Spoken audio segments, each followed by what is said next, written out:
Really, at the heart of science, you have to have a belief that there's truth, that there's something greater to be discovered. So let me ask that old question. What do you think this thing is all about?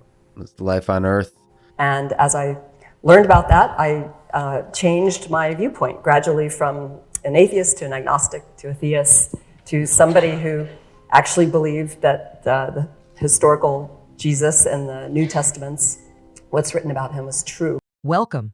Truth Seekers, Rosalind Picard's journey from atheism to Christianity presents a compelling narrative that deeply resonates within the discourse on the intersection of science, philosophy, and faith.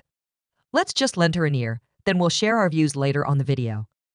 You said scientists too often assume that nothing exists beyond what can be currently measured. Materialism and right? Scientism. Yeah. So in some sense, this assumption enables the near-term scientific method, assuming that we can uncover the mysteries of this world by the mechanisms of measurement that we currently have. But we easily forget that we've made this assumption. Right? So what do you think we miss out on by making that assumption? It's fine to limit the scientific method to things we can measure and reason about and reproduce. That's fine. I think we have to recognize that sometimes we scientists also believe in things that happen historically. You know, like I believe the Holocaust happened. I can't prove events from past history scientifically. You prove them with historical evidence, right? With the impact they had on people, with eyewitness testimony and things like that. So a good thinker recognizes that science is one of many ways to get knowledge. It's not the only way. And there's been some really bad philosophy and bad thinking recently, you can call it scientism, where people say science is the only way to get to truth. And it's not. It just isn't. There are other ways that work also, like knowledge of love with someone. You don't prove your love through science, right?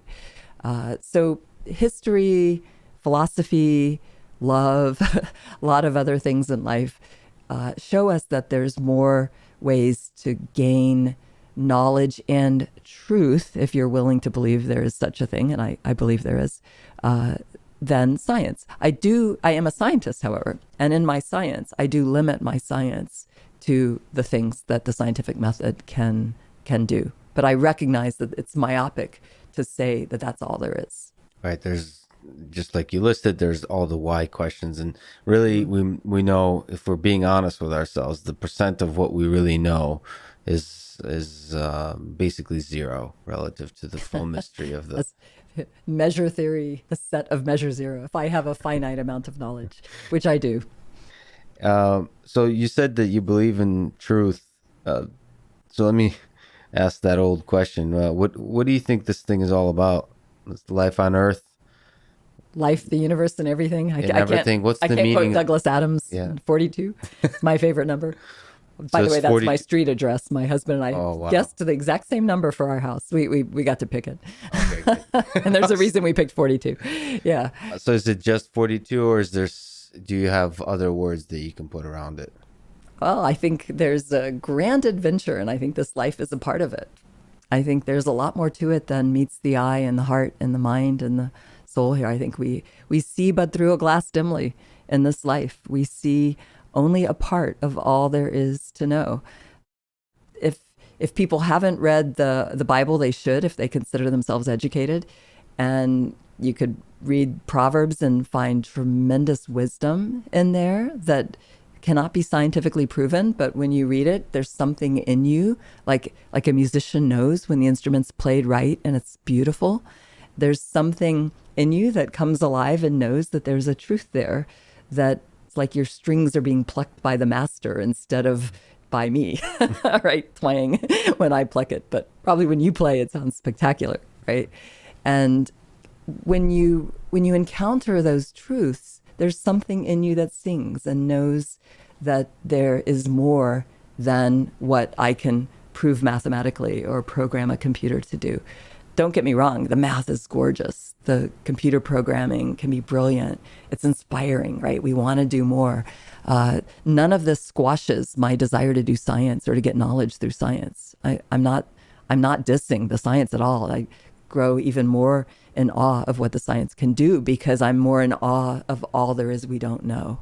And really, at the heart of science, you have to have a belief that there's truth, that there's something greater to be discovered.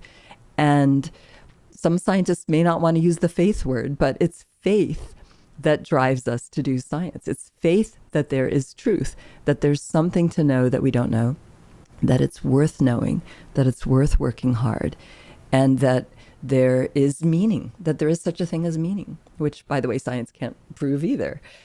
We have to kind of start with some assumptions that there's things like truth and meaning.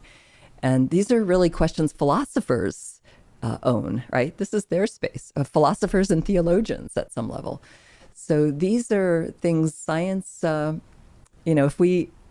people claim that science will tell you all truth, there's a name for that. It's its own kind of faith. It's scientism, and it's very myopic. My views at the time were that Christians, and actually all religions I was pretty antagonistic toward, were people who really didn't know their science or maybe they needed a crutch or something. I really didn't think they were that smart. Then I started to realize that many of such people were super smart, and they challenged me to read the best-selling book of all time, which is probably still the Bible, and the Hebrew and Old Testament and Christian New Testament. And as I was reading that against my desires, I started to change my mind about some things. And then I thought, oh gosh, okay, if this book is influencing me to change my mind toward Christianity or toward belief in God, maybe I should study other world religions. So I started to do that. And as I started learning more and more about different world religions, meeting people from those religions and going to temples and mosques and others, I started to realize that not only did I have a lot to learn, but I was on a journey that was starting to make me not only believe in God even more, but as I got dragged off to some Christian churches, which I resisted in the beginning, and found some where I could ask questions, very important, I started to realize that the religion was not at all what I thought it was, and that there were some really interesting and very attractive elements that were very historically verified also, not at all what I expected. And as I learned about that, I changed my viewpoint gradually from an atheist to an agnostic to a theist to somebody who actually believed that the historical Jesus and the New Testaments, what's written about him, was true. It sounds a little wacky to those who may not come from that background. It was not an easy process. But as I did that, and then I was challenged to not only believe this, but to put it to practice, that's where things started to really make a difference in my life. And actually, the real reason I'm here right now, spending time talking about something like this, as opposed to just my research, is because it has made a huge difference in my life. And part of the Christian faith is that there's a gift for everybody in the world, whether you're raised Christian or Hindu or Muslim or Buddhist or atheist or any of a long list of backgrounds. There's a gift for everybody there. And when I accepted that gift, it made a huge difference in my life, for the better, big improvement. So I didn't realize it needed so much improving at the time. Those around me saw the difference. And today it is my source of strength, an amazing source of peace and joy and wisdom. Wow, what an experience.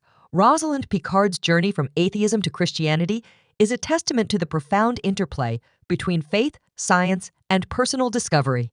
Her narrative is not just about accepting a set of beliefs, but about recognizing the limits and possibilities of human understanding. Here's a transformative exploration of her journey, crafted to engage both the mind and spirit, presenting a theologically sound, biblically accurate, and philosophically aligned commentary. Picard begins her narrative by critiquing scientism, the belief that science is the ultimate path to truth. This viewpoint, often disregards or diminishes the significance of non-quantifiable aspects of human experience, such as emotions, moral values, and spiritual insights. As a Christian apologist, it's important to highlight that this perspective is limited because it fails to account for the full spectrum of human existence and understanding. The Bible, particularly in Proverbs 1 verse 7, teaches that the fear of the Lord is the beginning of knowledge, suggesting that true wisdom comes from acknowledging God, which transcends empirical science. Picard's acknowledgement of science's limitations mirrors this biblical wisdom, opening her mind to other sources of truth. Picard emphasizes the impact of Scripture in her journey, particularly the wisdom found in the book of Proverbs. This part of her journey reflects the biblical idea that Scripture is not merely a historical or religious document, but a source of divine wisdom and truth, offering profound insights into the human condition and the nature of God as reflected in 2 Timothy 3:16-17. Her analogy of Scripture resonating like perfectly played music to a musician underscores the idea that the truths of the Bible align with the deep-seated realities of human existence, resonating with our spiritual and moral sensibilities. One of the most compelling aspects of Picard's transformation is her realization that science and spirituality need not be in conflict, but can complement and enrich each other. This reflects a philosophical stance that values both empirical inquiry and metaphysical reflection. Ecclesiastes 1 verse 13 reflects this dual pursuit, stating that it is an admirable task to seek wisdom and knowledge, but also acknowledging that it is a heavy burden God has laid on mankind, suggesting that understanding the complexities of the world is challenging yet worthwhile. Picard's view aligns with this, recognizing that science drives us to explore and understand the world, while faith addresses the deeper questions of why we exist and what our purpose is. Picard's narrative culminates in her acceptance of Christian faith, which was not just an intellectual assent, but a transformation influenced by practical and relational engagement with the Christian community. This aspect of her journey illustrates the Christian teaching that faith is not solely about belief, but about a transformative relationship with God and community as written in James 2, verse 22. Her experience in Christian settings, where she could challenge and be challenged, reflects the dynamic and living nature of faith, which grows through engagement and practice. It is quite clear that Rosalind Picard's journey from skepticism to faith encapsulates a broader dialogue about the nature of knowledge and the quest for truth. It highlights the importance of exploring all dimensions of understanding, scientific, philosophical, and theological. The emphasis of her journey provides a powerful narrative that encourages others to question, seek, and ultimately find a more comprehensive understanding of the universe and our place in it through the lens of Christian faith. This exploration invites us to consider that perhaps the greatest adventures in life are those that bridge the gap between the seen and the unseen, driving us toward a deeper, more meaningful comprehension of all that is around us and within us. That's it for this one until we meet again.